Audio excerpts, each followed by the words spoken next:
Daedalus tried, but Icarus was too ambitious, and his wax wings didn't do well with the sun and crashed. Da Vinci had his ornithopters mimicking the flapping wings of birds. Cayley wrote on lifts and cambered wings. Henson built it and used a steam engine.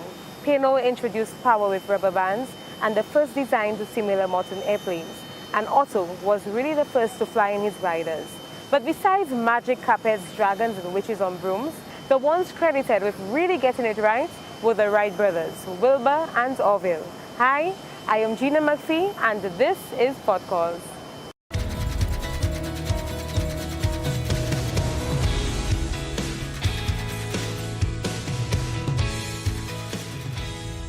Man has always been fascinated with flight. That fascination turned into the research and documentation the Wright brothers used to finally achieve sustained powered flight in December of 1903.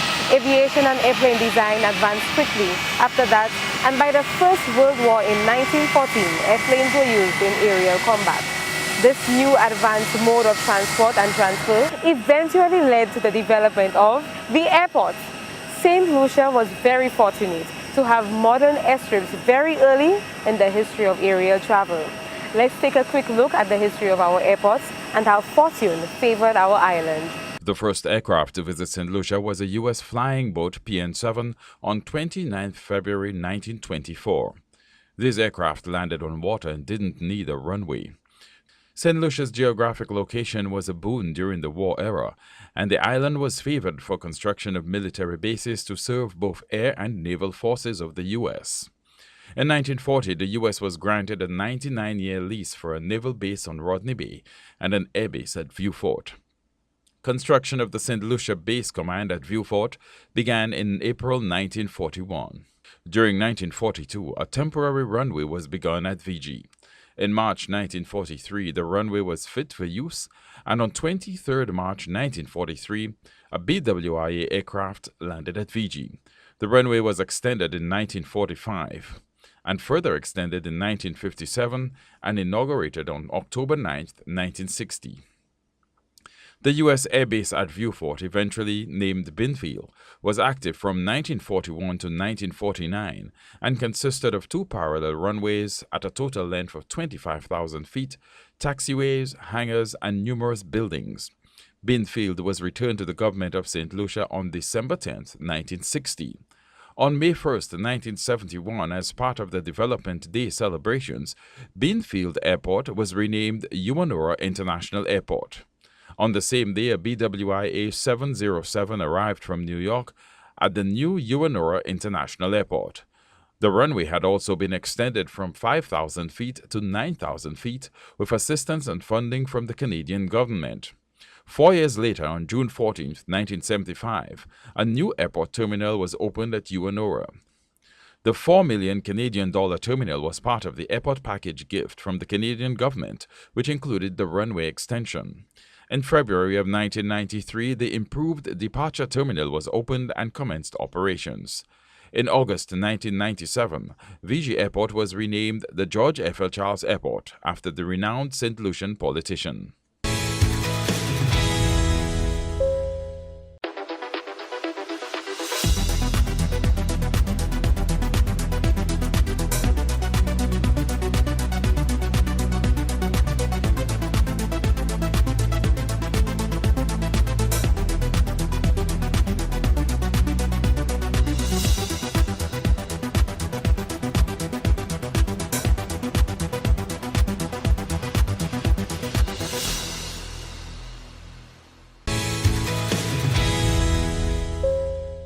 Welcome back to PortCalls. If you're just joining us, we're focusing on our airports. We often envision a runway with planes landing or taking off.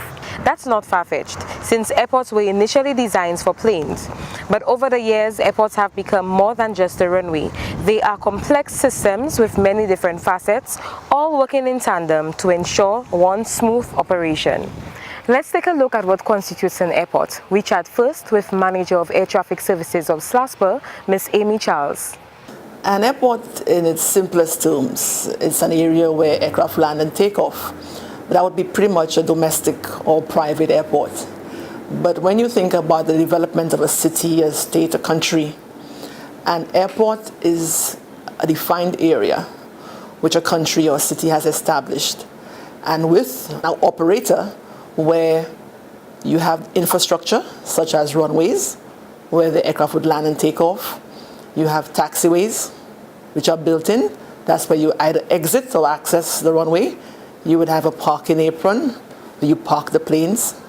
You would have a building, a terminal building where passengers come in or out.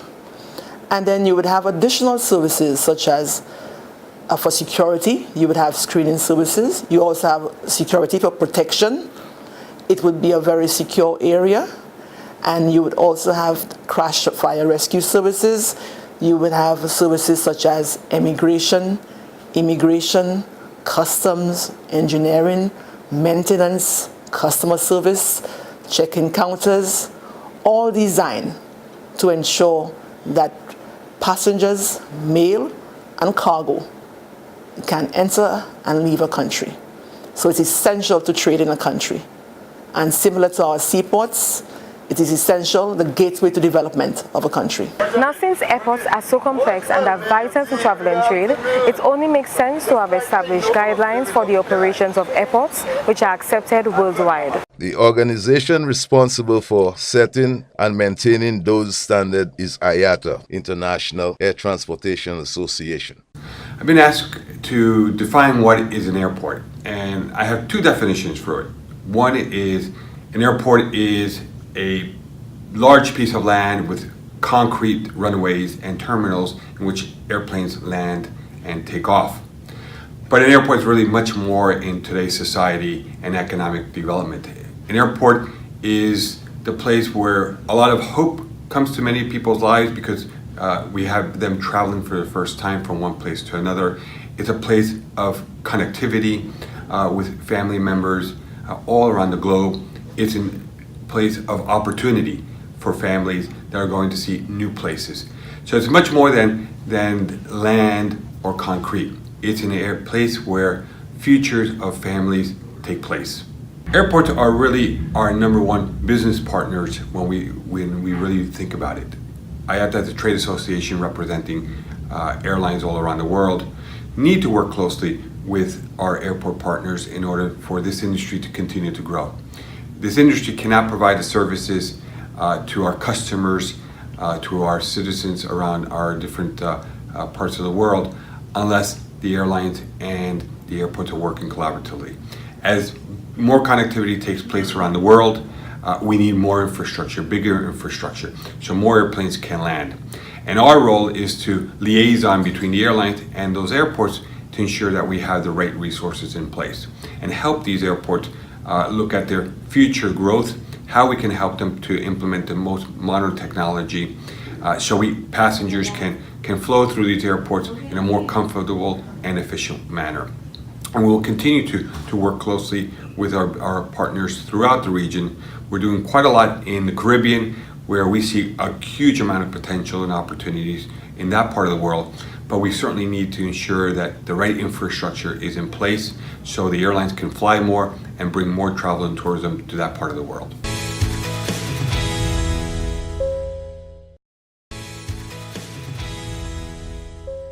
Welcome back to PortCalls. So we've looked at the history of aviation, the history of our airports, and defined what constitutes an airport. But how important is an airport to a country? We know that our economy depends heavily on the tourism industry. According to the latest UNWTO World Tourism Barometer, international tourist arrivals grew by a remarkable 7% in 2017 to reach a total high of 1,322 million. This strong momentum is expected to continue in 2018 at a rate of 4% to 5%. Bringing it closer to home, according to statistics released by the Caribbean Tourism Organization, St. Lucia hit an all-time high in total visit arrivals in 2017, when the island welcomed 1.1 million travelers. 386,127 were stayover arrivals, 669,217 were cruise visitors. Let's talk to the head of the St. Lucia Tourism Authority on how the airport impacts tourism. Well, as you know, tourism is responsible for 67% of the GDP of St. Lucia. So airports are vital for us in this business. The fact that we have two is sensational. One really serves us well with the regional market.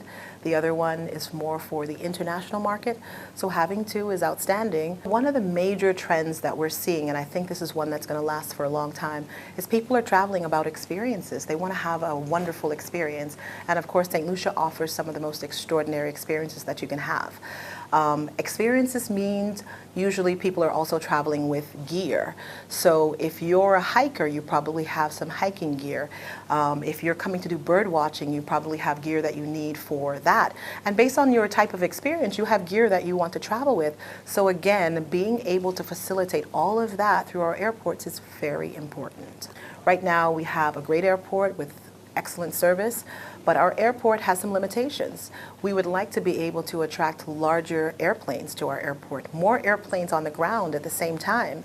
And to be able to do that, we must be able to facilitate those aircrafts. But airports are not only for tourists. People also travel for business and education. Also, airplanes do not only carry people. Other sectors of our economy rely heavily on the airport, and air cargo is a vital facet of our airport operations. Let's hear from the Director of Airports at SLASPA, Mr. Lambert Remy. Air cargo is very important to us, also not just to us, to the economy as well.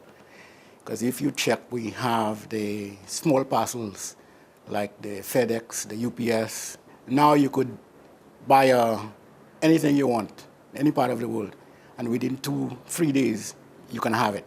And that's where the airport comes in. We are able to facilitate that kind of movement. We also facilitate the movement of perishables, agricultural goods as well, both in and out. Yes, you have the passengers, but we talk about the underbelly of the aircraft. That's where we have the cargo, and that is very significant as well. So that is where we facilitate that kind of trade, and it's good both for our farmers sending goods out, as well as for businesses. For example, the tourism industry, again, it's just not the tourists, the passengers that they deal with, but what the passengers eat a lot of times comes through the airport, through the cargo aspect of it. But we've had an increase in terms of the small packages, a significant increase, because you could tell now quite a few of the businesses here, or persons for that matter, depend on that, like the shop box and businesses of that nature. So that aspect of it is certainly on the rise. The other aspects also on the rise, because we have a lot of perishables that have to deal with. Also pharmaceuticals. This too comes through the airport, and these are items that must be dealt with immediately on arrival. They have to take care of them one time, and that too is also on the increase. We'll take a break now. More PortCalls after the break.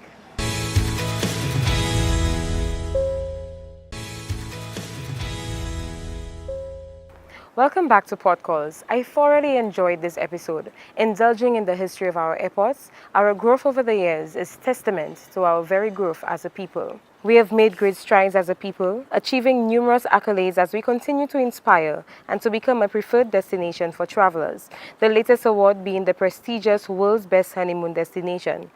And the aviation industry will continue to see growth as people migrate for education, business, leisure, and job opportunities. According to IATA, over the next 20 years, the world expects to see a near doubling of passengers from the approximately 4 billion who traveled in 2017. Managing this growth while making aviation even safer than it is already will be a massive undertaking. Recently, during his presentation on aviation safety management, Eduardo Chancet, coordinator of Caribbean Aviation Safety and Security Oversight System, asked a very pertinent question. 4 billion people bought a ticket and traveled somewhere in 2017. Within 20 years, that number is expected to be 7 billion. St. Lucia is going to be part of that growth. Are we ready for it? Is St. Lucia really ready to embrace the rushing winds of development in the aviation industry? Will we be ready to receive the increase in travelers to our shores? Will our airports be equipped to handle the increase in travel and cargo? How can we ensure that Euronora is ready and able to connect people, partners, and the world? See you next time on PortCalls.